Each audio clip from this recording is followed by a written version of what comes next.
All right, lead heads. Welcome back to another episode of the Talking Lead podcast. I'm your host, Lefty. We have been leducating the unleducated since 2012, 10 years of the Talking Lead podcast. And we have been bringing you some great ones this season.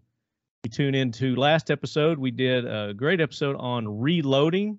So for those of you who want to be more self-sufficient and less reliant on supply chains, you need to start getting into reloading. And we had a great show with David Steer from Lockdown and Pete Pye with Defiant Munitions to give you the basics on what you need to do to get started with that. So go back, check out that episode. We had some giveaways for you listeners like we do every episode. This episode, I'm really excited because we are, as you're listening to this, in the 4th of July weekend. And I couldn't think of a better way to celebrate America, our freedoms, than to have this gentleman on with us now. And I'm going to play this little clip kind of as an intro for him. This is Sheriff David Clarke. Violent crime went up nearly 10% in Milwaukee. Are you the next victim? You don't have to be, but that's your call. Armed criminals are being put back on the street by a soft on-crime court system even before the ink dries on police reports. Are you prepared to handle a life or death threat? Wisconsin's Personal Protection Act now gives you the same advantage that I have. Now it's the crook who has to wonder what you might do. It can be a great equalizer, but you always have to think survival. Remember, it's you and me now. This public safety message brought to you by the Milwaukee County Sheriff's Office. Well, there you go, ladies and gentlemen. Our guest today is America's Sheriff, Sheriff David Clarke. Sheriff, welcome in. How you doing, sir? Pleasure to be on with you and hello to your listeners. Well, we appreciate you joining us, and especially, like I said, this week with the 4th of July coming up. It's a great time in our history as a nation, and everything that's going on, all the divisiveness, all the controversy with the Supreme Court rulings that are going on right now. I just thought we couldn't have a better person on right now to really help us get through some of these tough times and maybe help us better understand some of these issues that we're facing than you, Sheriff David Clarke. Well, thanks a lot. I think it's appropriate too of Independence Day. Our country as we know it, the United States of America, our customs, Western values, so on and so forth, the Constitution are all under siege right now. And look, we're going to have to fight to maintain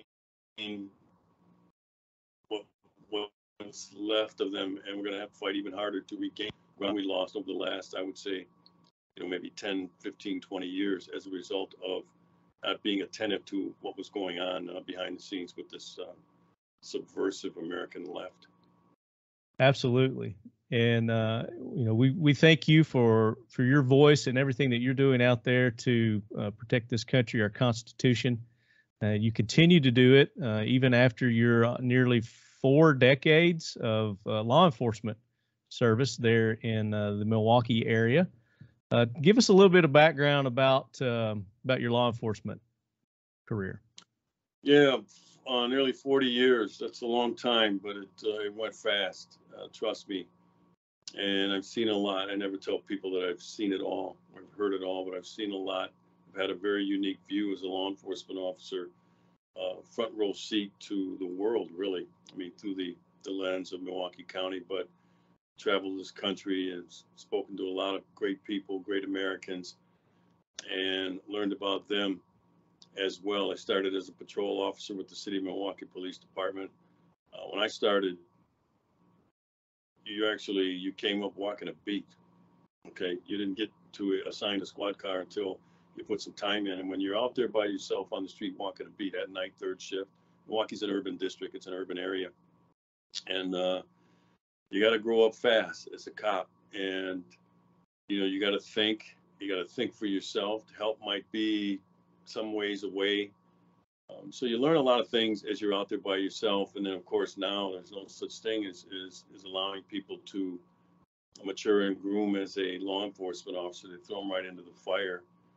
And I think it's to the detriment because it takes probably anywhere from 3 to 5 years to become a seasoned officer. And what I mean by that is time after time after time, when you're exposed to these calls for service in these situations, you get a little better at handling them. You know, what might work, what might not work, and it just takes time. That's why they call it seasoning. It doesn't happen overnight. So, you know, I had that when I was working. When I did get to ride in the patrol car, there were 2 officers to every car. It's not so much the case anymore. And usually you were assigned to what was called a field training officer, and that field training officer had, you know, 15, 20 years of experience that you were learning from. And now, you know, you don't have that anymore. You got field training officers that have been on the job, you know, 5 years themselves. So a lot has changed is what I'm getting at here. But I had the benefit of that. And then, you know, after about 9 or 10 years, I got promoted to detective. So I was in criminal investigations, worked a wide variety of assignments there, property crimes, violent crime. I was assigned to the homicide squad of the Milwaukee Police Department. Investigated a lot of homicides, unfortunately. Matter of fact, I had a record year during that time. It was about 100 and maybe 60 homicides, which for the size of the county of Milwaukee, about 1 million people, is a lot. Yeah. And over the last couple of years, we have outdone that. So there've been record-breaking years in terms of homicides. Then I got into management. Yeah. Lieutenant of detectives for a while. Then I got promoted to captain, and I commanded precincts or districts. And then after that, I became the Sheriff of Milwaukee County. So I've had a full career. It's been a rewarding career. It's been great, a lot of experience. And, you know, I culminating in becoming the chief law enforcement executive, which was always my career goal, to lead an agency. And I got to do that in a city and town that I was born and raised in. Very good, man. So you've had a very exciting career, to say the least. I mean, controversy is a word that a lot of people use, you know, controversial, but, you know, outspoken. But, you know, you speak your mind and you speak how you feel and what you feel. You're not you know, you haven't been a puppet during your service. Was it 3 terms that you served as sheriff? 4 terms. 4 terms as sheriff, you know, and, you know, that's got to be commended. And, you know, there's got to be a lot of people that respect you for that. Contrary to what we hear in the media about you. And, you know, that's another reason kind of why I wanted to have you on here, is to get your side of things as well, because in today's society, you know, we all know that the media is controlled by the left, and their narrative is the one that's being pushed and driven. And there's very few news organizations out there. I mean, you can't even say Fox is a conservative news station anymore. Newsmax, maybe. They seem to do a pretty good job of representing our side of things. But yeah, man, I just wanted to get you on here and have you tell your side of the story. You've actually written a book also, which, you know, I kind of want to talk about that as we get into our conversation. It's called Cop Under Fire. How long ago did you write that book? How long has that been out? It's been out about 5 years. Did pretty good for a first book. You know, it's hard to get a book published. That was another one of my career goals. Once I became the chief executive, I wanted to be published. So, you know, I got to check that box off, career goal. And, you know, the thing about the book is, and you touched on this a little bit, you know, when you don't subscribe to the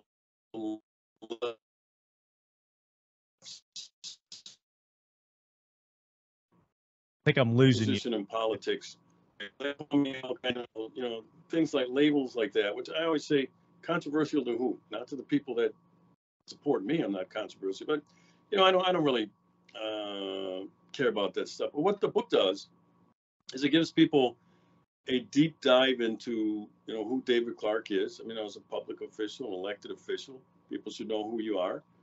I take positions on a number of things that are important to me. I'm not a gadfly. I don't leap at everything. There's some things that come up in our public discourse that I just go, nah, that's not really high on my priority list to talk about. But there are certain things, core values, I call them. You know, people want to call them conservative. That's okay. They probably are, but I don't think they're the province of any particular ideology, because, of course, the Democrat Party has changed considerably. A lot of the things that I subscribe to, they did too 25 and 30, 40 years ago, but not so much anymore. But anyway, it gives people a deep dive into a lot of things that I get to talk about, but you only get a snapshot on it. I mean, and TV, a 5-6 minute interview is a lot. And you can't get everything out in 5 or 6 minutes on an issue. And so you have to talk sound bites. And when you do that, of course, the media takes advantage of it. Oh, he said that. Well, it's taken out of context in terms of the entire thing that I've said on this issue. I write a lot to do the same sort of thing. So that's what the book was about. My upbringing and my experiences and my views on some of these issues that are confronting America today. Yeah. And you mentioned your upbringing, and I want to talk about this too. And I think it's probably got a lot to do with the person that you are today. Your father, and I don't want to talk about it. I'll let you talk about him, but your father served in the Korean War. So talk about that. Yeah, great man. He's still with me today. He's 91. Oh, great. And I've been blessed really with being the product of a 2-parent family, loving, we never had a lot of money. My dad worked 34 years at the U.S. Postal Service. My mom worked in the school system, the public school system. I'm losing you, David. And the support, everything. They Are you poured. there? Yeah. I'm losing you. You were breaking up there. I guess it's our internet connection. I don't know what it was. So Okay. your mom served in the public school system. Right. And, I was fortunate. Like I said, my mom and dad didn't have a lot, but they poured everything that they had into the raising of their 5 kids, provided us with a decent education and, a lot of love and a lot of understanding, a lot of lessons. My dad was high on discipline. You mentioned that he was in the military. He joined the military when he was 17 years old. Oh, wow. He fought in Korea. He was an Army Airborne Ranger, had several combat jumps under fire, lost some of his colleagues coming out of the sky, into Korea. So anyway, he was big on discipline, and he insisted, and he actually demanded discipline from myself, and he made it clear. He said, "You're not going to discipline yourself, I'll do it."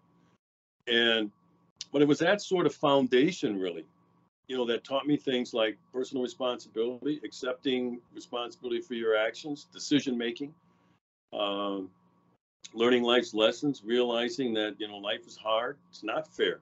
I'll be the first one to say life's not fair, but there are a lot of people who it's more unfair to than it was for me, for heaven's sakes. I mean, how would you like to be born with a birth defect, for heaven's sakes? So I look at that kind of stuff, and the biggest lesson that he taught me, my mom and dad, when you fall down, for heaven's sakes, get back up, learn a lesson from it, and keep moving forward. Don't lay on the ground in a fetal position crying, "Woe is me," and life's not fair, and those people are mean, and they're racist, and so on and so forth. And overcoming obstacles was the biggest lesson that I learned from my mom and dad, because life is full of them. Yeah, and I can attest to that too. Probably one of the best lessons that my dad ever taught me was, it's to be self-reliant. Don't ever rely on someone else to get something done, or if you want something. Yeah, that was probably one of the greatest lessons that he taught me, and that's do it yourself, and it's self-reliance is the key to success. And I think a lot of what you hit on a core issue there. The family. Your father taught you the difference between right and wrong, and not to give up and not to quit. Your parents did that, and they did it as a family unit. I think that's what we're missing, and I think that's where a lot of these the youth today are going wrong, is they haven't developed a conscience. They don't have a conscience, and that has to be taught. That has to be instilled at a young age.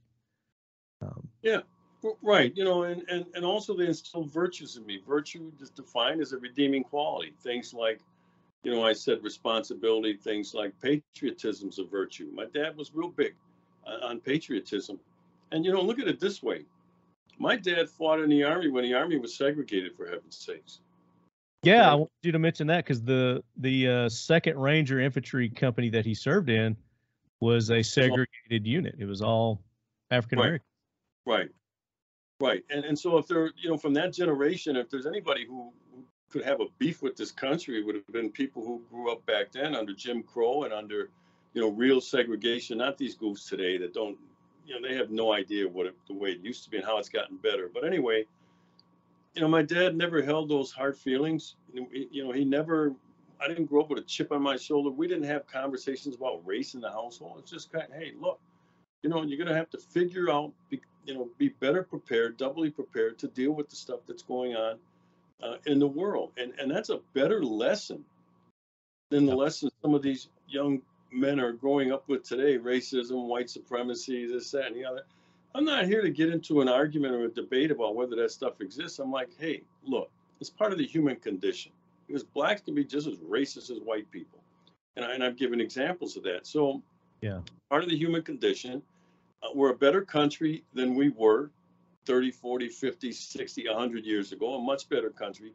And those are the things that I focus on, how we've gotten better, not about our sordid past.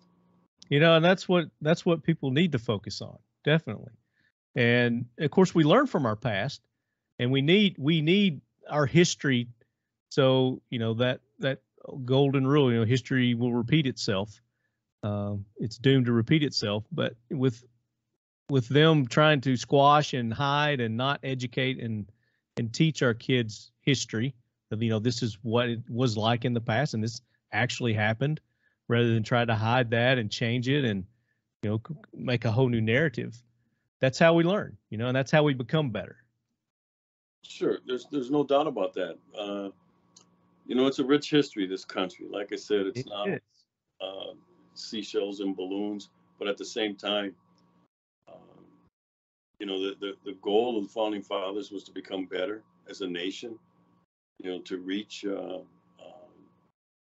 some of these concepts like all men are created equal. They knew it would take time putting this country together. Some people try to make people believe that America created slavery and racism, and they didn't. Slavery goes back to the beginning of time. It goes back to conquest, where nations would conquer somebody and then enslave their people. Yeah, like I said, part of the imperfection of man, but that's gone on all throughout, since the beginning of man. And so the thing is to get, and that's what I still happens today.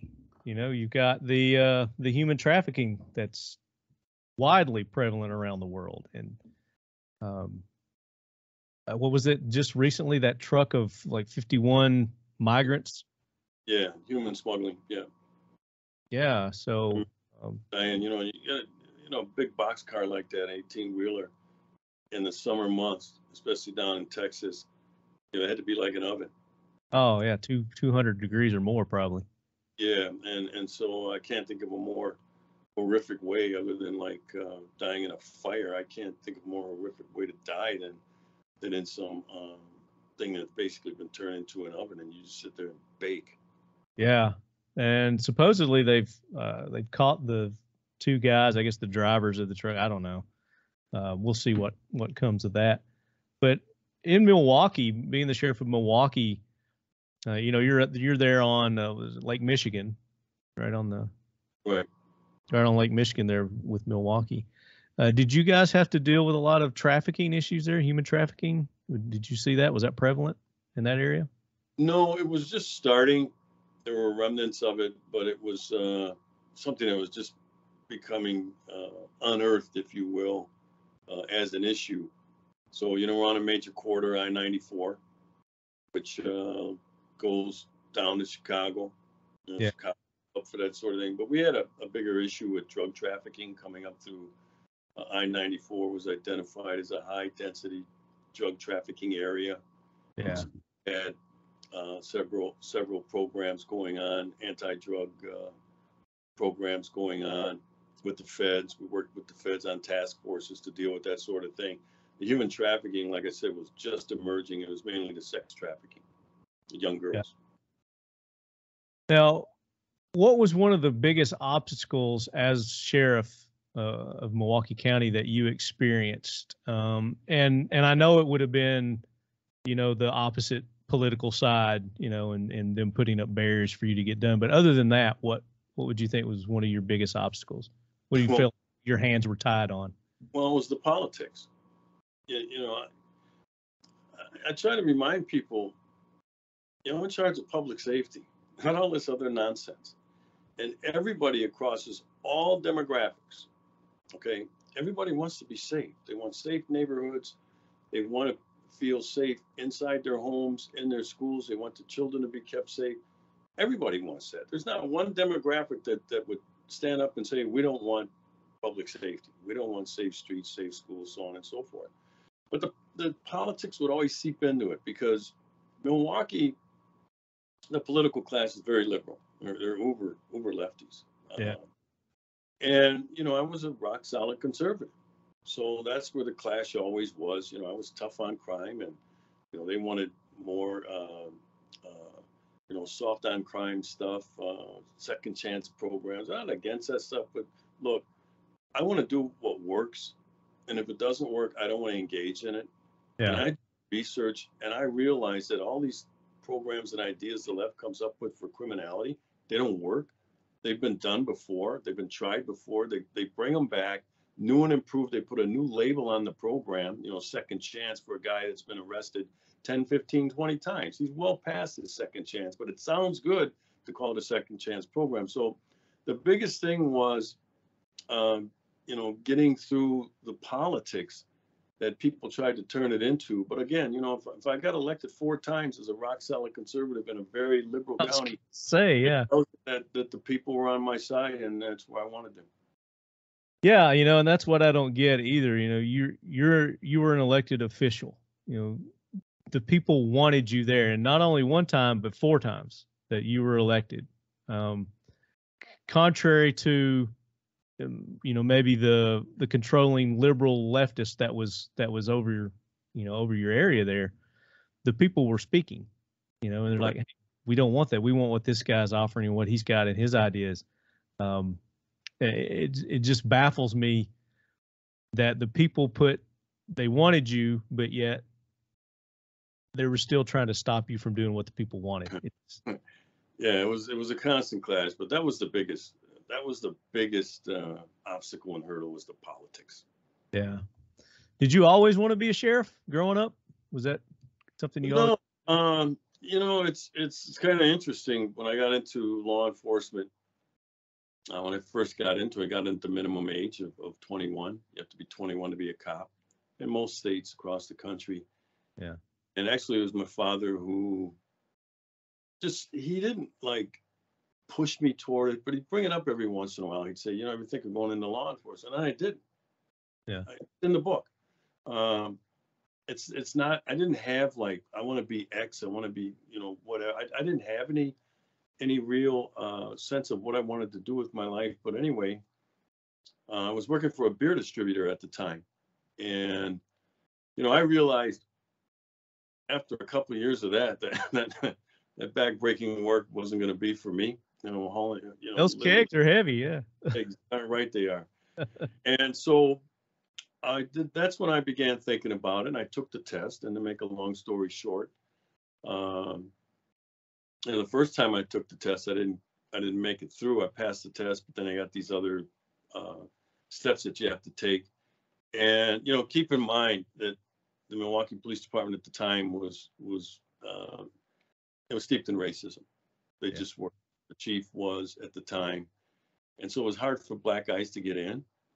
But you know what? I wasn't deterred. Remember, I told you the thing about my mom and dad said, when you fall down, get back up. Look at it as a learning lesson and overcome obstacles. I took it again, went through with flying colors, and got in. And the first couple of years were tough, like I said, because of the climate inside the department. Yeah. And it wasn't so much the officers; it was some of the supervisors and some of the upper echelon of the agency were still, they thought this was the '60s, and well, that was the era that they probably, they were trained in.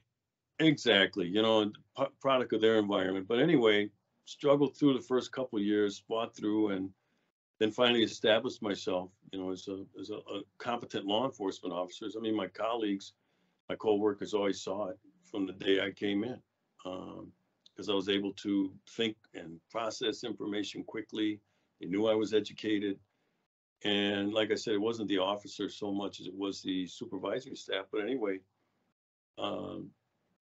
you know, that's life. And you just got to grind it out sometimes. And that's what I did. And then, like I Point said, a finger as this is the reason, you know, this person is the reason why I'm not getting where I want to be in life. You didn't take that as the excuse or the reason. You kept pushing, you kept persevering, and you got through it.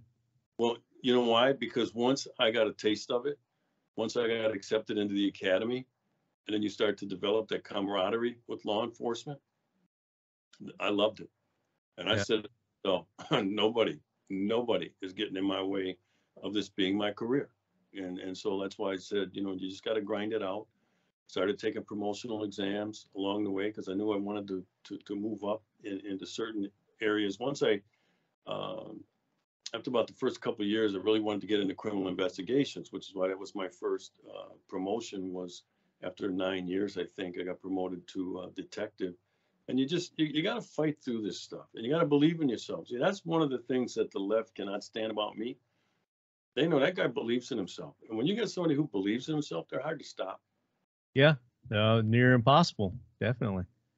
And you know, that's the thing. The blame game is I think, a lot of people's detriment. You know, they want to blame other people for their failures instead of doing what you do, and just ignore that. And this is what I want, and this is how I got to get there. Well, that's what, you know, one of the lessons, life lessons that my dad taught me. You know, when things go wrong, he would say, start by looking in the mirror. Okay, it's one of those virtues. I talked about personal responsibility. Look in the mirror, and the guy looking back at you, ask him, what could you have done different to have affected a better outcome? My dad would say, start there, and then you can move on to the, you know, well, this person, that person. But he always had me look in the mirror and say, what could that guy have done better to have affected a better outcome or a different outcome? And that's when you find out. You start looking inside yourself. You don't look at the other person or the other group or other obstacle. You say, David, this is where you have to improve to be able to overcome that stuff. And these are lessons that, unfortunately, a lot of young black men growing up today, they don't get. No, because they don't have the mentorship, you know, like your father. They don't have that role model to be able to teach that to them. And yeah, I mean, you know, people point at guns, they point at mental illness, you know, for our societal problems, but that's not it. It's the family, you know, it's that Right. feeling of belonging. And you know, I feel like I owe these people something, you know, and I owe them a good representation on my part of going out in society because I represent them as well. And if I do something shameful to me, it's going to shame them.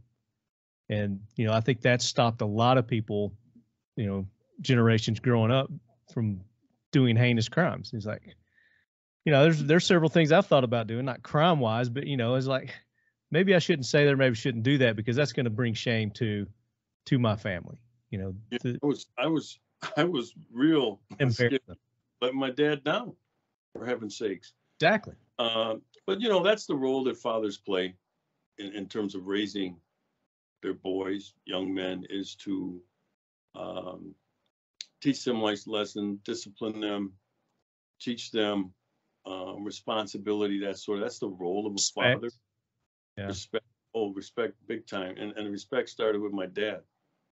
My dad was, you know, yeah, he it started there. And time I left the house, that respect carried over to some other adult, meaning like the school teacher. Yeah. Got the same respect for me that my father got. The neighbor down the elders. Right, same respect. And it's those sort of things that, you know, a family unit provide for their kids when you're in a loving family, and you know, life's tough for families sometimes. There's no doubt about that. Sometimes families break apart. You know, there's divorce, there's death, whatever. The parent might die, but there should be somebody there to pick up that, fill that void missing, and it shouldn't be the government. And so what we allowed the left to do was to fill these voids in this breakup of the family, this downfall of the family in the 60s, the black family, we let them fill it with Uncle Sam, government program. There's no government programs to be raising any, you know, the Uncle Sam became, he paid the rent, right? Rent assistance, kept the lights on with utility assistance, so on and so forth. Uncle Sam didn't provide the love and the care that a human being does, like a mom and a dad. Exactly.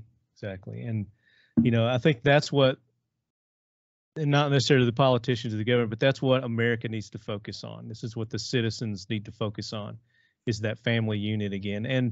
And not necessarily God and religion, because I know you're a religious man.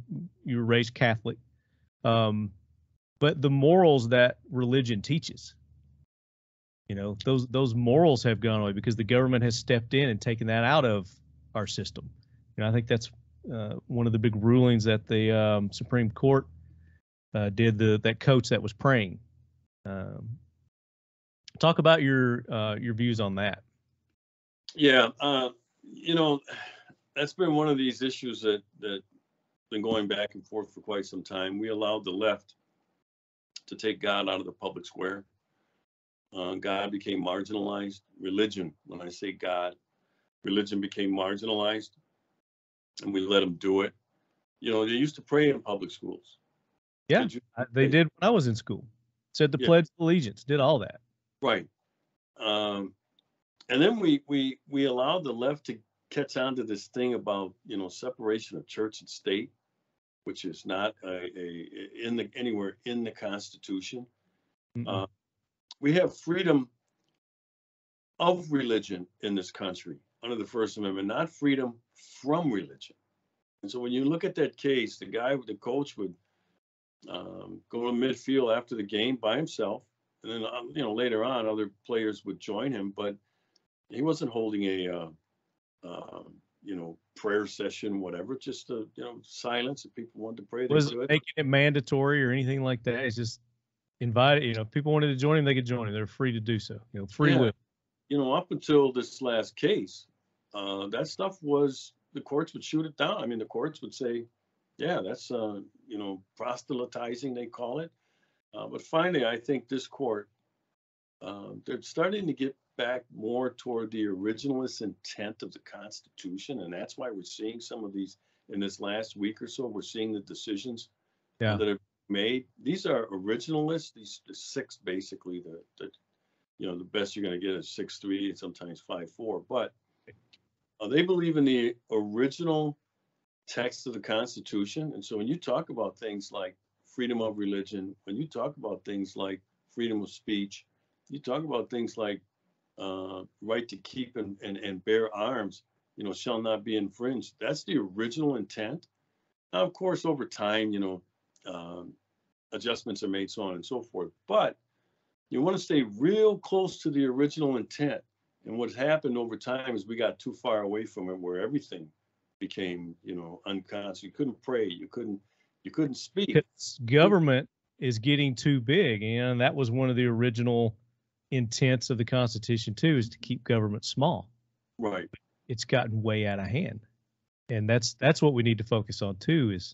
And I think that some of these decisions that the Supreme Court has done, is they're taking the federal government out of it, and they're leaving it to each individual state, which is where that's what the Constitution was designed for. Sure. If we taught these kids something, which we don't anymore, we don't teach history. The founding fathers intended the states to be stronger than the federal government. That's what they wanted under the 10th Amendment. Absolutely. Of course, that's been shifted on its head. The federal government looms over everything now, looms over the states. The way these pendulums swing, as your viewers and listeners know, they happen in cycles. It's going to take some back to what this country should be, and it's the right of the states. It's about self-rule. Yeah. How do you shrink the size of the federal government? The federal government, all these bureaucracies, all these agencies, they become de facto legislatures when they start making their own laws outside the Congress, which is not supposed to happen. That's the biggest challenge, I think, for anybody running for Congress or president right now, is you better have a solid plan as to how to shrink the size of the federal government. I don't want more laws. We don't have we have enough laws. We have enough regulations. I want these people to go to Washington, D.C. and leave me the hell alone. Let the states figure this out. And we can have these arguments at the state level, but we can't have them in Washington, D.C. I can go to my state legislature here in Madison, Wisconsin, and, sign up to speak on a bill. Try doing that in Washington, D.C. They don't allow that. So that's why I said it's better if states are left alone. Yeah, absolutely. Now, I kind of want to get back to your dad. You said he's still alive? 91. 91. I would love to get him on the podcast. I don't know about that. No, he's fine, but he, and I'm a lot like him. He speaks his mind too. Yeah, that's great. I love that. I would love to hear some of his stories about the Korean War, and I don't know if he's comfortable talking about that kind of stuff or not. But he wasn't growing up. He never talked about the war and his time in the military. But a book came out with by a bunch of retired Rangers on that unit, and the book details a lot. The Buffalo, was it the Buffalo Rangers? Is that what it was? I think I remember hearing something about that. Buffalo Soldiers or something like that. Buffalo Soldiers, yeah. So I got most of what went on from reading that book, and he gave me a copy and he signed it. Nice. And I did read it. I wanted to know about, my dad fought for freedom. My dad fought for this country, and he lost colleagues. He's one of the fortunate ones that made it through. But I wanted to know more about that. And I, like I said, I don't know that he was real comfortable talking about it, but he was in that book, and his fellow Rangers were in that book. And so I learned a lot about his military service, man. I came away proud. I really did. And I say to this day, I wasn't in the military, but I say my dad gave me my stake in America. My dad fought for freedom. My dad fought for this country. And absolutely, obviously, that's my stake in America is my father. That's awesome. I love that. But seriously, I would like to have him on the show. I mean, is he cognitive? And at 91, I bet he's still. Yeah, a little hard of hearing. I'll talk to him about it. And we'll see. We'll get you both on and do it. I think it'd be a fun show. Maybe get another veteran from that era on, have them share stories. I don't know. I think it'd be a good show. I think it'd be fun. We'll talk about it. Okay. Now you do a podcast too, is that right? Are you still doing your podcast? No, I had to give it up. I had a podcast on the Blaze. Glen Beck was the platform. And then I got involved with the Trump campaign back in 2015, and so I was doing a lot of traveling all over the country to obviously stump for Donald Trump to become president. And so I didn't have the time to dedicate to it anymore. I'd like to get back, and I host local radio. Okay. I've hosted the Sean Hannity radio show. I've hosted Dennis Prager's national show. Yeah. But now it's mainly local. News Talk 1130 is the station here, and it's got the largest listening audience in the state of Wisconsin. But I get to fill in as a guest host when those guys go on vacation or what, and need some extended time off. I'll get called and say, could you do the show on Tuesday or Wednesday? And I'm sure that's probably people can get on the internet and no matter where they're at, they can listen to it. And I post when I done with the show is live, but when I'm done, they'll podcast it, and I usually post it on my social media. My social media is at Sheriff Clarke, and it's Clarke with an E, Clarke, and it's the same handle at Sheriff Clarke for Parler, Twitter, Instagram, Telegram. It's all at Sheriff Clarke. You haven't been banned from those? From Instagram and Twitter and all? Oh, I've been suspended by Twitter a number of times. Yeah. For picky unit stuff, but that's, like I said, that's the way it is. And I'm on their shit list right now. Instagram's apparently, because I'm being heavily shadow banned on my stuff. Oh well, Instagram hasn't really messed with me, but I know is, I was never over the line anyway. But, you know, like I said, picky-unish.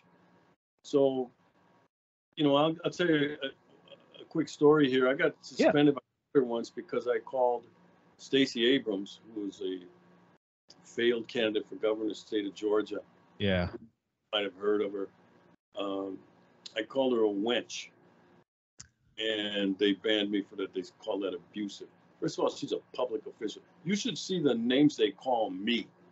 Oh, yeah, but then they're okay with that. Yeah. So I called her a wench one time in a tweet, and they said it was abusive, and banned you. They suspended me for, I don't know, about a month. But they said if I took it down, I always challenge it, and you're not going to get anywhere with them. But they say you can appeal this, but if you take it down, we'll put you back on. I don't take them down. I got you. Well, I'm kind of experiencing it for my first time, like I said, through Instagram, and I'd made a post, like I do for all my shows, for my listeners to post questions because we record and, you know, I don't do it live. So I made that post, and it's heavily been shadow banned, I guess, because you're my guest. Might be what it is, but we did get a few questions here. Let's see. Brett Badal asked, when did you realize that your career was under attack by the liberal media? Was this abrupt or happened slowly over time? Once I got elected sheriff, and now I have a platform and started expressing my views on certain things relative to public safety, tough on crime, the Second Amendment, you know, that sort of thing. And then that's what put me in their crosshairs, so to speak. Yeah. 'Cause I had a platform now, and people were listening, and it grew national. You know, became a national platform. My position on the Second Amendment, my position on crime and violence, my position on race issues. And they were contrary to the liberal ideology, right? I'm the black guy. I'm supposed to be a liberal. I'm supposed to scream, you know, racism and white supremacy and so on and so forth. But that's just not me. I'm an independent thinker. You know, we were talking earlier about some of the labels they put on me, controversial, you know, is one they like to use. But you'll never hear him say things like, you know, he's well thought out. He's an independent thinker, because I can explain my positions when given the time. Like I said, I do a lot of writing, and yeah, it makes sense. The stuff that I talk about are things that most people already know. Absolutely. What would you say was maybe the event that happened during your career that brought you the attention? It was that 30-second ad that started the show with. That was meant for, there was a series of home invasion burglaries here in Milwaukee County. And some of the advice given out by the Milwaukee Police Department, you know, it's the sheriff at the time, but, you know, stuff like, you know, big screen TVs at the time were a big item to be taken out in these home invasion robberies. And the police were given advice like, you know, if you buy a big screen TV, cut the box up into little pieces when you're done so people don't know you bought a TV. And, you know, I'm listening to this. I'm like, wait a minute. If I buy a big screen TV, the only thing I'm interested in is getting that bad boy out of that box, hooking it up, throw the box out by the trash, and start watching TV and enjoying it. So I thought we got to do something different here, because these are home invasion robberies, armed robberies, where people are home. Crimes. Right? And so I put out a 30-second radio ad. You know, you played it at the beginning. And basically reminding people their role in their own safety. But see, this was something new because, you know, most of the time the message from police is, you know, just call 911. Dial 911. I go, 911, my rear end. I have to defend myself and my family. I'm the first line of defense, and I need to accept that responsibility. So the ad said, consider taking a firearm safety course, you know, so you can defend yourselves and your family until we get there. I don't tell anybody to buy a gun. That's a decision they have to make. But if they are going to make it, I think they ought to be educated about it and learn how to use it, learn how to operate. And that's all the message was you play a role in your own safety. And that 30-second ad went viral, and it was being played all over the country. I was interviewed all over talk radio nationally about, and it was, what was unique was most law enforcement officials they don't tell people to defend themselves. They tell them, well, just call 911 and let us handle it. That's not what I subscribe to. Yeah, and that's an awesome message, and I could see where that would definitely tick things off with the liberal media. Now, I've seen how they've twisted that message and saying that you're telling them that if you're in trouble or you need us, we're not going to come. They were interpreting it that way, that you were telling people that, which we all know that you weren't. Yeah, they twisted and turned it, and that's okay, because the people who that was intended for, it was not national. It was a 30-second ad I put out on talk radio stations in Milwaukee. It was an ad. You had to buy time, right? Yeah. It was meant for the residents of the city of Milwaukee and the county of Milwaukee, and of course you can't control it if it goes viral. It did. It was good. But it was a good thing. Yeah. Yeah. It's I'm public safety first. I want people, like I said, to be safe in their homes, their schools, they're in the streets. You see what's going on today, even outside the home. It's. I'll tell you what, Wisconsin, during the time I was sheriff, passed carry concealed license legislation, which allowed people to get a permit to. I was going to ask you, what are the laws there as far as the firearm carry goes? It's pretty good, and it's pretty. It's user friendly. You have to take a 4-hour course at a certified gun safety program, and you take the 4-hour course, get a certificate, you fill out the application, send in the state, they send you a license. I mean, it's pretty. It might cost $20. Yeah, it used to be that way here in Tennessee, and then they passed a somewhat constitutional carry law here. Yeah, and the thing is, Wisconsin doesn't require you to shoot as part of the training. It's up. If you're a responsible gun owner, you're going to take care of that anyway. Absolutely. But some states will use that because, if you're not real accurate, can't pass that portion of it. So it's done to frustrate people. Yeah. But that's one of those things with personal responsibility. If you're going to take on that huge responsibility of not only owning one, but carrying it, especially in public, then that comes with it, responsibility. So you need to take defensive handgun courses, not just that safety course that they teach you, which, is basically they're teaching you laws and, hey, you can go to jail if you do this and this and this. So don't do that. You need to take a real defensive handgun course that teaches you and brings up your stress levels if you do get in a situation where you do have to use your firearm, because you get that tunnel vision, and people don't, if they've never experienced that, just going to freeze, or they're going to kill people that don't need to be killed. And I used to think that, because I grew up with firearms my whole life, hunting and shooting shotguns and rifles, and that I could handle any situation. I don't need any training until I went to my first defensive handgun course, and I didn't realize how dead I would be had I not taken that course, because of the stress levels that your body goes through, or somebody that didn't need to be dead would have been dead. So it teaches you that discipline, the muscle memory. It's just something that every firearm owner needs to do. They need to take a certified defensive handgun course. Sure, and there's different schools of thought on it, and that's okay. That sure discussion can be had within the environment that whether state you live in. But the thing is too that some of these states enact these steps to frustrate people who want a PCL, and it makes it hard to get it. Like some states have where it costs $500. Oh yeah, and let me clarify. I don't think it should be a law or a rule. I just think as a responsible individual, you should do that. Sure.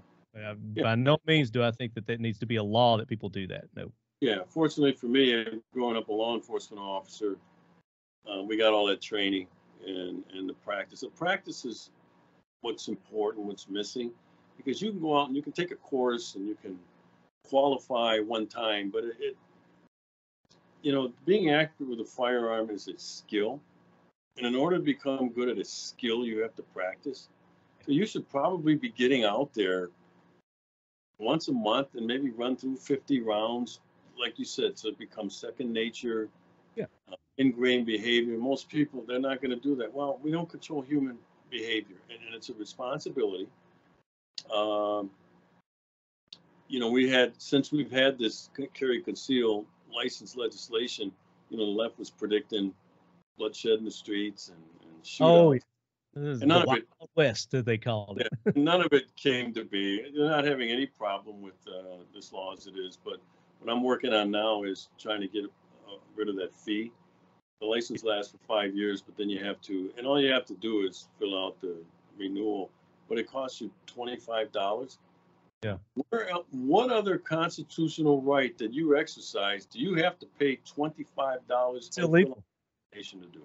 It's illegal.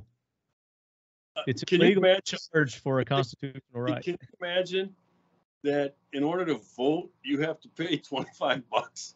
And every time you vote, you have to re-up your voter registration. No, it's one time.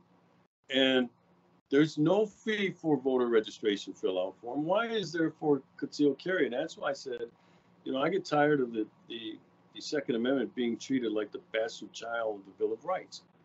Right? There's all these steps and hurdles. First Amendment, you don't have to fill out an application to speak your mind. Freedom of religion, you go to church, you don't have to fill out and pay $25 to be able to go exercise the freedom of religion. In some areas, don't you have to pay like a fee or something if you're going to organize a group of people to protest or something like that? Don't they? Paperwork or something you got to fill out? Well, it depends on, for protests, it depends. Like if you want to shut a street down, you got to pay. Well, that's reasonable.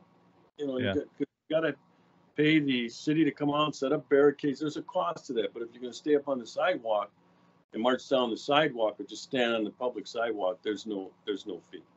Yeah. There's no permit required. So we talked a little bit about Second Amendment. We talked a little about some of those court rulings. And the two big ones was the religious one, the Second Amendment, and then of course the Roe v. Wade decision that they made to turn it over to the individual states. And there were two more, I think 2 or 4 or something like that left. I can't remember exactly what they were going to be. One of the big ones is this EPA. We're trying to and these federal agencies, these federal bureaucracies that are making law that they're not allowed to do. That's a legislative process, and they're acting like a pseudo legislature. And so if the court, who knows, I don't try to predict what the court's going to do. You can't, it's hard to do. But it would be a big step if they slapped down the EPA and said enough of this. Anything you want to enact like that has to go, be passed by a legislature. Yeah. Got another question here from one of our listeners. This is Corey Brown. And he wants to start off with a scenario, I guess here. It says, I need to put my glasses on. It says, I'll lead my comment with a disclaimer. I've been shot at twice and been robbed by gunpoint 4 times. I finally buy a handgun and get my CCW permit, and miraculously, all my problems disappear. I 100% believe firearms prevent crime in more ways than one. I lived a very sheltered life until I went to college. Then life hit me with a ton of bricks looking down a barrel of a gun. Now I'm where I'm at because I bought a gun and took a class that opened my eyes to the world, and I quit being a dumbass and support the gun community as much as I can. What are you doing to educate people to make life choices better than me? Wow. Kind of talked about that. I mean, indirectly we answered that, but is there like a specific thing that? Yeah, like I said, I write op-eds. I write for a law enforcement magazine called Blue, BLUE, Blue Magazine. I write 2 columns a month. I talk about some of these things that were mentioned by that particular question. And also I do a lot of radio interviews. Like I said, I get to guest host, talk radio. I talk about these issues, share my ideas. I don't, tell people what to do. I just say, here's my views. These are some of my experiences, and hopefully people can learn from them. But I want people to make these decisions on their own. I do, Newsmax TV. I'm a contributor to Newsmax TV. So I have platforms with which I share these views and these ideas. My social media, follow my social media. I don't just get on social media and just, the left sucks. I mean, well, what value is that? I usually attach it to a news story, and then I'll give my take on a news story. So you can read the news story and say, oh, this is what this said, and here's what Clarke thinks about it. In this 280 words, whatever. Those are the opportunities that I take to, what's called educate. No, share my ideas and share my experiences with other people who might be interested. That's the best way to do it, definitely. Peter Wiktorski on Facebook says, if you woke up tomorrow as a 25-year-old with all the knowledge that you gained during your career, would you still go into law enforcement given today's political climate? He says, personally, I went through the academy 27 years ago. It would not do it under the current administration. Absolutely not. Not in this current climate, I should say. I get asked that a lot from people who are considering a law enforcement career. I couldn't in good faith tell them, that would be a good move in this current climate of cop hating. The political class doesn't support you. Prosecutors don't support you. You go out and you do the best you can with the training and the judgment that you have. If something goes horribly wrong through no fault of your own, and you're looking at a criminal indictment potentially from a politically motivated prosecutor, what I tell people is go get your 4-year degree, your bachelor's degree, and go into one of the federal agencies, law enforcement, if you want to. I couldn't in good faith do it. I'm sending people potentially, to their death, and not just killed in the line of duty, but, criminal indictment. Right. It's just a lot has changed, and no, I wouldn't suggest it. But that's a decision again. I'd say that's my view, and you got to make the decision for yourself. That's a good point. So, with, you said you served on you helped with his campaign, Trump. With the 2024 election, what do you predict as far as, I guess, do you think he's going to run again? Is Trump going to run again? Who's going to run with him? You going to help with that? You going to take part again? First of all, 2024 is a ways away. 2 years is an eternity in politics. I don't know if President Trump's going to run for re-election. I don't try to get into his head. I've met him. I got to know him. I didn't just meet him one time, shake his hand. We spent time together on the campaign trail. Sure. We talked a lot, and then even after he got elected, a couple of times he came to Milwaukee, the Milwaukee area, and I got to ride in the presidential limousine with him, share some thoughts with him. But I don't try to get in his head. I don't know what he's going to do. But I say, when I try to remind people, I remember I said, remind. One step at a time. Okay. To me, I'm worried about today. I'm not worried about tomorrow. You know why? Nobody's promised tomorrow. I'm worried about today. I can influence today. I can't influence next week. I can't influence November. I can influence today to build toward November, to build toward 2024. So if you look too far down the road, I'm not saying people can't plan for the future. That's not what I'm talking about. You're going to miss what's right in front of you. Yeah. But take care of the fight that we're in right now, and it's for the fight of the soul of this country. It's happening today. It isn't happening in November. It's not happening in 2024. Let's stay focused on the stuff that we can influence today, and we'll build toward that. And as we get closer, we can start to talk about that. But more important than the presidency is your local elections. The people, the individuals that you elect locally in your cities and your towns. Yeah, school board elections have taken on a new importance. Thank God. Focus at the local level. The rest, the future will take care of itself. I have strong faith in God. God knows the future. He doesn't always share it with us. And so I trust in him, and he'll take care of 2024. Does God wear a cowboy hat? I bet he does. I bet he's got a big old Stetson. Or she. Who knows? I wanted to ask you, I've got a line of questions that I asked my new guest. And you answered the first one. What was your first exposure to a firearm? Or did I ask you that? I did not ask you that one. So what's your earliest recollection of being exposed to a firearm? My father. We always had guns in the house. He was in the military, so he was skilled in the handling of firearms. And we'd go shooting, and he'd teach me about it. Biggest lesson he taught me was keep your hands off my firearms.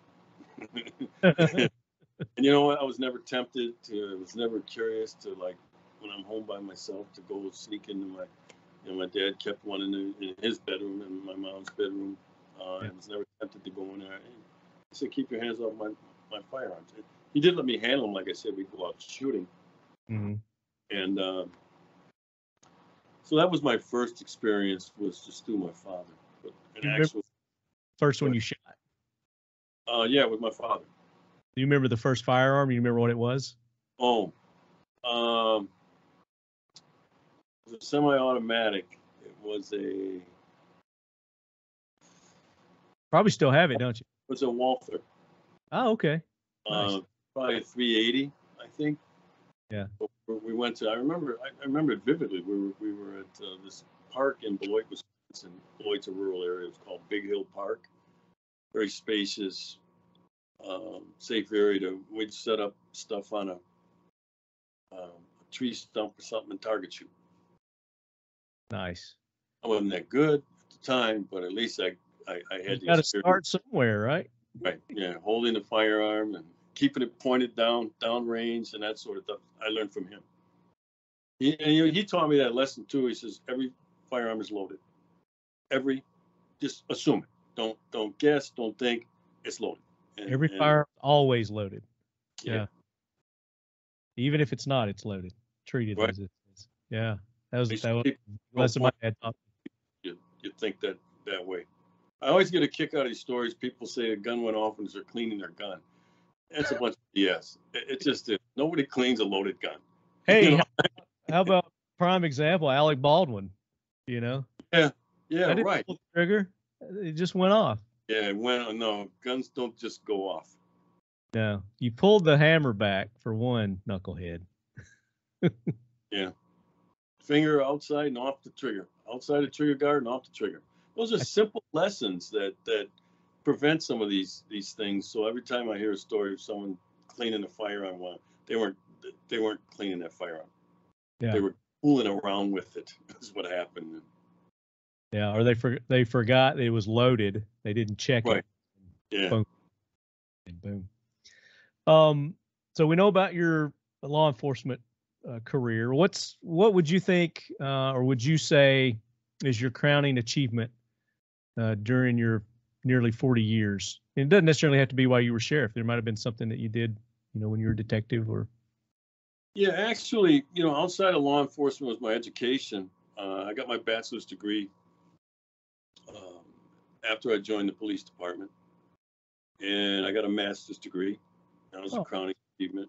My mom and dad were real big on education, and good for you. What's your master's in? It's in Homeland Defense and Security. It's I attended the U.S. Naval Academy postgraduate school in Monterey, California. Hell yeah! And the Center for Homeland Defense and Security. So I'm that had been interesting. Yeah, it was. That was cool. It was very, very, very challenging, very difficult, but I'm real proud of that. My education. I stress it to young people today: get your education. It's the traditional vehicle to upward mobility in the United States of America. And it doesn't necessarily mean you have to go to a 4-year college. Maybe you want to go to a trade school, but that's education, right? Sure. That's education.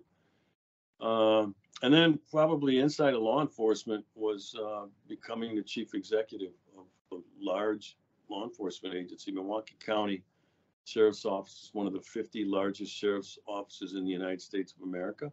Yeah. And the fact that I got elected, getting elected is hard. It's very hard to get elected, no matter what level it is, city council, whatever. And I was always the biggest vote getter in the county. I used to get more votes. I usually won. I'd get like 240, 250,000 votes in an election. I got more than the congresswoman. I got more than the governor in Milwaukee County. Oh, wow. I outdid them in the county. So the fact that the voters of this county had the confidence in me to allow me to serve them, that's just, it's public service in that capacity. You know, I got to be the sheriff in the town, the city, and the county that I grew up in. That's cool stuff. Yeah, absolutely. What was one of the coolest pieces of kit or maybe firearms that you've had exposure to? Maybe it's something that you got to use or see or test out on the force. Uzi. An Uzi, yeah. And the reason I got to do that, I got to do some training with the Secret Service. Sweet. So the Secret Service and the FBI, and they have access. So I got to shoot an Uzi, and then also my own agency, we have fully automatic rifles, fully automatic. Yeah. Those are fun. Oh, they are. You can either do it single action or 3-shot bursts. In other words, pull the trigger and hold it, and 3, and there's a lever on the side, or fully automatic, where you could run through it. 50 rounds in about 5 seconds. So those experiences and the training and handling of that. I own 3 semi-automatic rifles myself. I have an AR-15. I have an M&P 15, which is a Smith & Wesson. And the third one, I can't recall the manufacturer. I own about 5 or 6. I own a couple. 5 or 6 handguns. So I'm well stocked. Locked, stocked, and ready to go, baby. Also, I have something here, and this is something that we got to look at in terms of the next Congress. Well, we're not going to get it through Joe Biden, but the GOP opportunity for concealed carry reciprocity. In other words, your CCL is recognized in all 50 states. Just needs to be national. And they should have got it done. The GOP, when Trump got elected, they control the House and the Senate and the White House, and the Congress never brought it up. Trump said during the campaign he would sign it. The bill came to him. Well, they never forwarded the bill. But I have I do have a CCL that's allows me to carry in all 50 states. It's a federal license. It's because retired law enforcement officers can get one. Yeah. So I carry a gun in all 50 states, but I think that every U.S. citizen should have that same thing. It's like your driver's license. You get a driver's license or a marriage license. You don't have to go to each state and find out if you can drive in that state. It's universally accepted. Well, we need that for CCL, so that'll be something I'm working on if get control of those 3 chambers again. Absolutely, and that's something that we've been pushing for a while now. Not only that, but let me ask you this. I'm just curious. I had no intention of asking you this, but what are your thoughts on the ATF and the need for the ATF? Well, they've gotten way outside of their original mission. It was more toward the alcohol and tobacco when it was first found. Yeah. It was to raise money for the debt. People go back into the history, and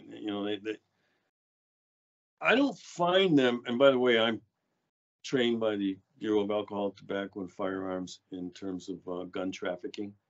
I visited their headquarters and their building where they have all these firearms that they've confiscated. Whatever. Yeah. As long as I think the issue is who's in charge of it. All right, when you get a Democrat president, they're going to put an anti-gun person in charge of the ATF because the head of these agencies, they set the pace. I'm not for, I mean, I'm obviously not for any sort of gun. We have too much gun control in this country, way too much. We don't need any more, not one. And I keep saying no, no, no to any suggestion of more gun control. None. And people, what about this? I go, no. What about this? No, we have enough. We don't even need any more. It's covered. Everything's covered a couple of times. Yeah, the ATF, I didn't find them to be too much of an obstacle when I was the sheriff. Yeah. They basically were used for tracing. In other words, if you got a firearm at a crime, you do a tracing investigation. Well, that's through the ATF. They can tell you when that gun was first sold, who it was sold to, and then, you know, as it moves around, and you do that to, sometimes it'll help you catch the perpetrator, but it furthers the investigation. You can go to the person who originally bought it and say, yeah, I sold it about 5 years ago to John Smith. Mm-hmm. You know, and you can go to John Smith and, yeah, I sold that or whatever, or it was stolen or whatever. The ATF really didn't bother me. Yeah, well, and I can understand as a law enforcement, but as a citizen, and some of the things that they're trying to enforce and impose, like the 80%, you know, they call them the ghost guns, which is really not an issue. It's not as big an issue as they're making it out to be, and they're classifying things as unserialized or ghost guns that aren't, just to up the number, obviously. But, you know, they had that new ruling recently where they have clarified, I guess, what a 80% is, and that how they're to be sold. And from this point, I don't know that they're legal now. I don't understand the ruling myself, so it's something that I've got to do a little more research on personally. Yeah, it's something we have to keep an eye on because it's emerging. You know, with this ghost gun, that term probably came from the left. But it absolutely did. But it's something that we've had in this country. You know, we've been able to make our own firearms as long as you're not selling them. You know, there's rules and laws in place already. As long as you're not a felon and you can own a firearm, you know, you can make your own, firearm at home. But that's where they're impeding on that, and that's some of these liberal laws, that they're trying to skirt through by going through the ATF instead of having to make laws or anything. Then they leave it up to the ATF to make these rules. Which, like earlier, yeah. What are your thoughts on? Because I have mine. I'll share them with you, but I want to get yours first. Sure. That convicted felons can never own a firearm. What are your thoughts on that? So that's a tough one. Because there are all different felonies. I'm not trying to put you on the spot. No, you're not putting me on the spot at all. It's one of those things where it's just, I don't think that you can just say, I think they can or they can't, because there are different types of felonies. There you go. Types of crimes. That's what I was getting at. And that's where I'm at. Like if you are convicted of passing bad checks, forgery or something, and it rises to the level, let's say it's a couple 100,000, rises to the level of felony. That's not a violent crime. Why should you not be able to own or possess a firearm or purchase one for the rest of your life for passing bad checks? I think for people convicted of violent crimes, yes, because they've demonstrated that they're not responsible with that instrument. But a person writing bad checks, I think there's certain bad checks, tax evasion. You should not be prohibited from owning and possessing a firearm. But that's something that Congress is going to have to do. But I've always found that problematic with certain levels of a felony. Yeah, like felony criminal damage to property. Right? I mean, if it's over 10,000, every state's different. People can do what G. Gordon Liddy did. And they're not my guns; they're my wife's. Those are my wife's guns. Anyway, that's another thing that. No, that was a great point to bring up. But yeah, that I think it all depends on the actual crime is what it should be based on. Yeah. All right, next question. what's your next bucket list? Gotta have, want to have. As soon as you get the opportunity, you're gonna own it. And it doesn't necessarily have to be a firearm, but it can be. It could be anything. It could be a truck. It could be maybe a new Stetson you're looking at. You know, what's your next gotta have, want to have bucket list item, or maybe something you want to do? Yeah, I don't know that I have one. You know, because I lead a comfortable life. I have most of what I want and need. Yeah. So I don't think there's any out there that, hey, if I ever get the chance, if I ever had the money, I would. Not like eyeing one of those new Broncos or anything like that, or no. Okay. I got a nice SUV. Don't really have anything on a bucket list. All right, let's modify it a little bit. Laws be damned, money be damned. What would you do or own?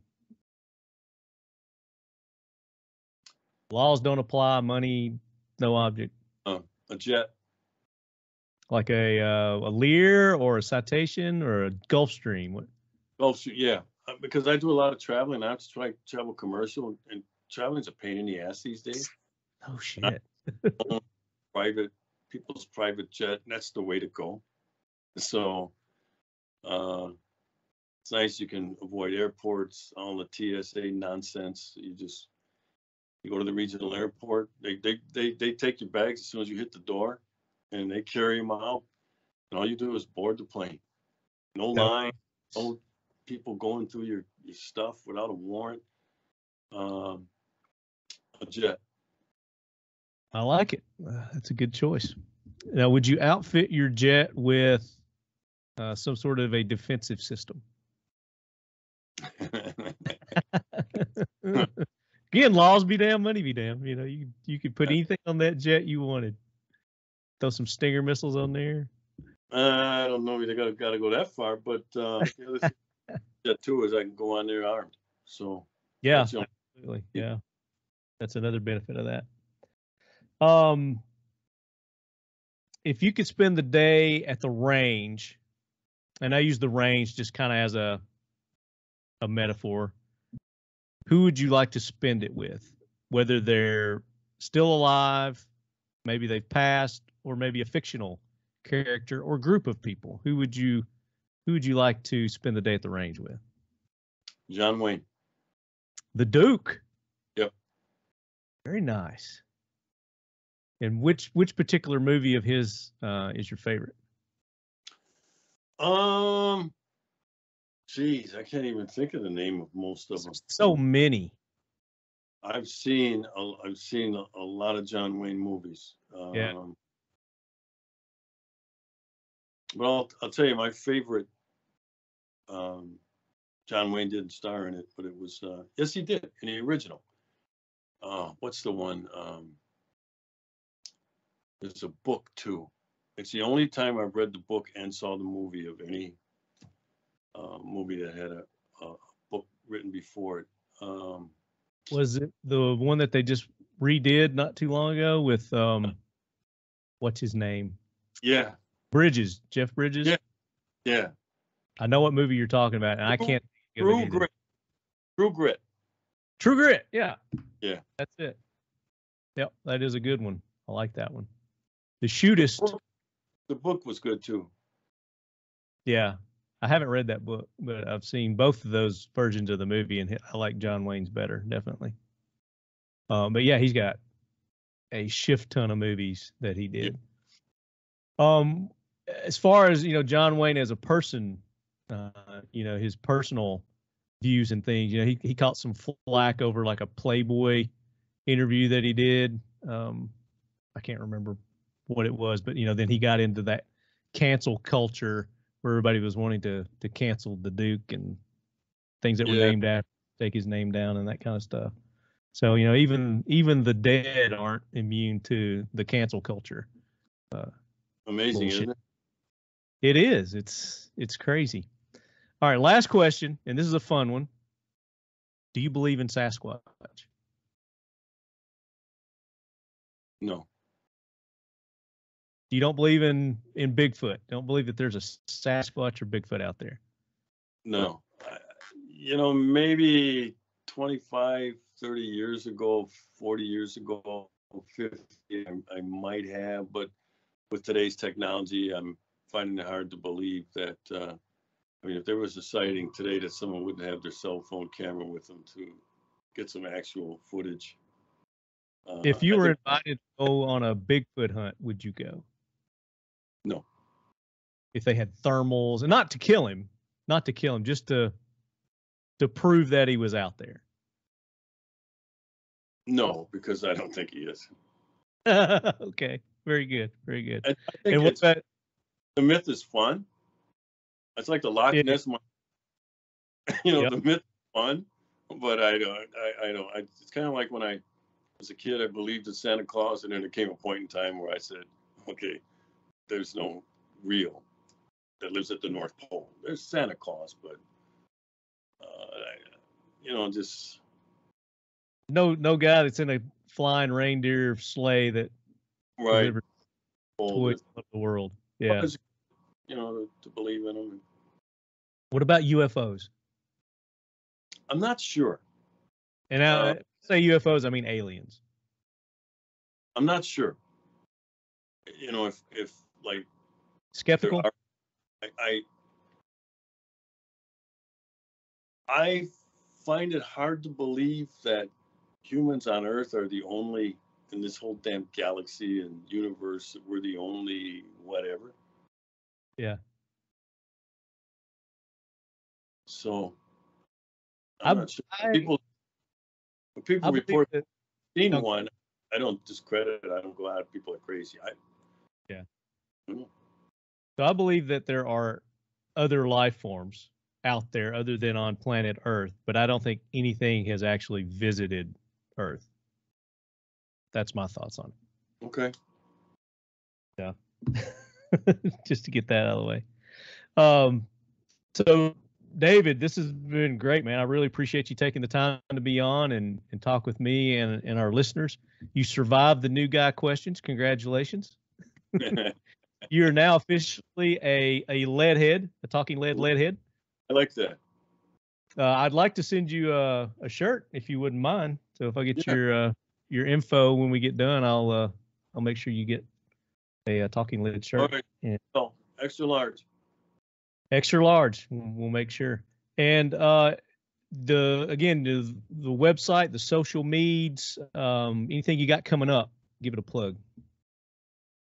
Social media. And also check out I started a nonprofit, a grassroots conservative political organizing effort. It's called riseupwisconsin.com. It's the site, riseupwisconsin.com. And I'm organizing individuals at the grassroots level, conservatives, so we can influence Madison, that's the capital, and the legislature to enact legislation important to the grassroots and not just the special interests and the lobbyists.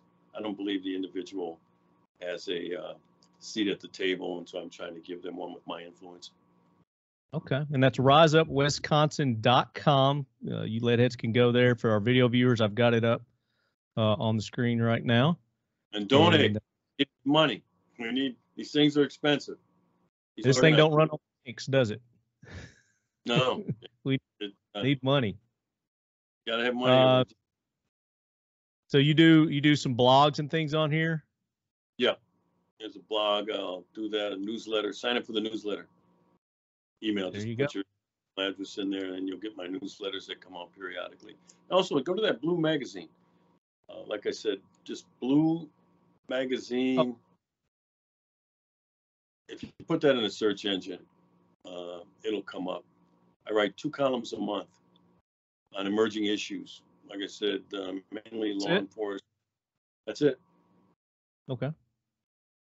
So the bluemagazine.com, leadheads. You can go there, and columnist. I guess you'd be a columnist. Yep. Go on to column. Click on that, and you'll see twice a month. FBI famous, but illegal and honest assessment. Very good. And you do that about once a week, you say? Twice a month. So about every 2 weeks, I submit a column. That one there, an honest assessment. My thoughts on that Uvalde school shooting. Oh my gosh, we could talk another hour on that. Yeah, I would and love to get. you know, when law enforcement is wrong, I just say they're wrong, messed up, whatever, you know. But when they're right, I'm the biggest supporter there is. Well, I mean, again, you can't placate to incompetence. If something's not right, it's not right. No, you lose credibility if you do. Absolutely. And then Leadheads, make sure you go to his social media. It's Sheriff David Clarke on the Instagram. Is that on all the social medias? All of at Sheriff Clarke, Clarke. Parler, Telegram, Twitter, Facebook, Instagram. Fantastic. Now, what are your plans for the 4th of July? How are you going to go out and exercise your constitutional rights and freedoms of this birth of this nation?